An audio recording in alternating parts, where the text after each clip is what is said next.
Фермер из Кривого Рога, который выращивает огурцы, помидоры, а также зелень в закрытом грунте, прислал отзыв об использовании нашей продукции и дополнил его видео из своих теплиц. Здравствуйте. Спасибо за триходерму. Я сразу понял по упаковке ваш профессионализм. Молодцы. Это лучший продукт гриба, который я видел. Да, наша лаборатория отправляет всю продукцию в фирменной картонной упаковке, на внутренней стороне которой описаны способы приготовления и применения концентрата и рабочих растворов. Почва становится лучше, это определенно. И растения не болеют как раньше. Товарный вид отличный. Я забыл за фузариоз, вертицеллез и так далее. Не применяю в почву фундазол и топсин. Лучше почву оздоровить бактериями и грибами, чем тратить деньги на химию. Давайте посмотрим видео. В этом районе вода для полива достаточно жесткая и соль выступает на поверхности почвы. Мы можем увидеть разницу. В теплице, где растет салат и базилик, обработка проводилась около месяца назад. Уже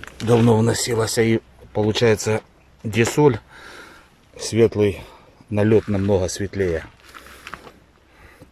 Ну тоже, да, ну как бы перед весной вносилась триходерма там. Так. А петрушку обработали триходермой совсем недавно. Соли не видно, почва становится мягкой, рассыпчатой. Читаем отзыв дальше.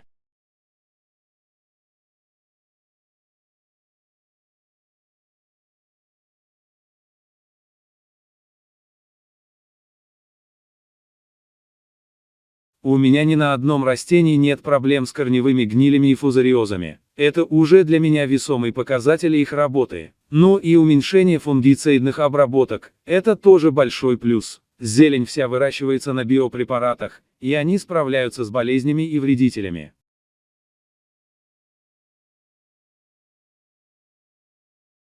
В этом видео про применение растворов триходерма рассказывает хозяин теплиц. Ни одной завявшей верхушки. Жара.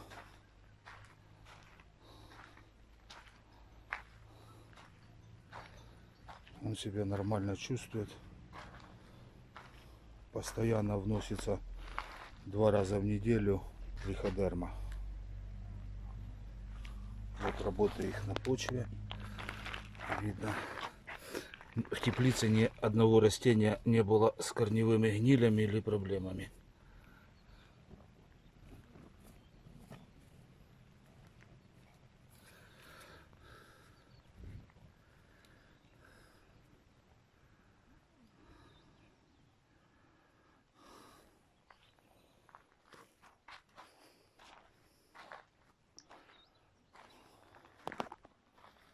Эти огурцы посыпали мелом, чтобы они лучше перенесли жару под прозрачной пленкой. Но работу триходермы на почве это не останавливает. Вы видите, что почва пушистая и на ней хорошо заметен зеленоватый налет. Это мицелий триходерма развивается в грунте, давая новые поколения спор. Триходерма перерабатывает органику, и для огурцов здесь достаточно питания, позже теплицу затенили.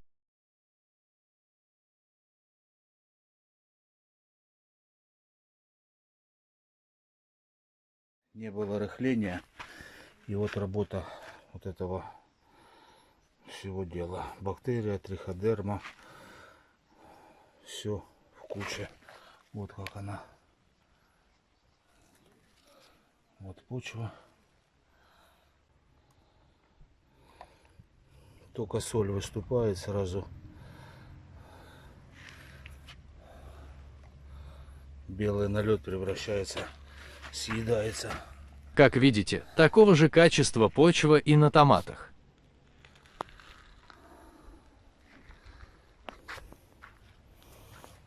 Томат тоже по листу обрабатывали триходермой. Такой вот. А здесь провели рыхление, но теперь бактерии заново всю почву освоят. В завершении отзыва фермер сказал: Био работает, просто нужно правильно выходить с химии и переходить на био. Нас толкнула зелень к этому, на ней нельзя применять химию. Я агрономам вопрос задавал, как правильно построить карту обработок по зеленому перу. Но, увы, ответа не было. Многие фунгициды и инсектициды запрещены при выращивании зелени. Вот и пришлось испытывать био и налаживать работу. Купить продукцию лаборатории Мика Guardian можно по контактам на экране.